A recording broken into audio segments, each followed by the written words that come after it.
મિત્રો, કોન્સ્ટેબલ 2025 ની પરીક્ષામાં પૂછાયેલો ટકાવારી પ્રકરણનો એકદમ સરળ પ્રશ્ન શું છે કે ખાતરની એક થેલીનું વજન 60 કિલોગ્રામ છે અને તેમાં 25% નાઇટ્રોજન છે, તો થેલીમાં કેટલા ગ્રામ શુદ્ધ નાઇટ્રોજન છે?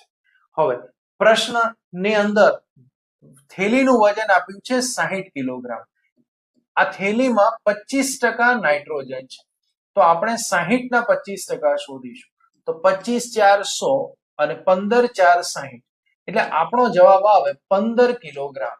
હવે વિદ્યાર્થીઓને જેવો 15 જવાબ મળે કે તરત જ અહીંયા એ 15 ટીક કરી નાખે, પણ અહીંયા ખાસ ધ્યાન આપજો કે આપણને જવાબ જે છે એ ગ્રામમાં પૂછ્યો છે અને તમે બધા જ જાણો છો કે 1 કિલોગ્રામની અંદર 1000 ગ્રામ, એટલે આપણે આ 15 કિલોગ્રામને ગ્રામમાં ફેરવવા માટે 1000 વડે ગુણવા પડે અને આપણો જવાબ આવે 15000 ગ્રામ.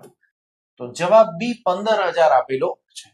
મિત્રો, જો તમે પીએસઆઈ અને કોન્સ્ટેબલની પરીક્ષાની તૈયારી કરી રહ્યા છો અને મેથ્સ અને રીઝનિંગની ફ્રી ચેપ્ટર વાઇઝ ટેસ્ટ આપવા માંગો છો, તો આજે જ પ્લે સ્ટોર માંથી ડાઉનલોડ કરો શૈલેષ પટેલ ઇન્સ્ટિટ્યૂટ એપ્લિકેશન. આભાર.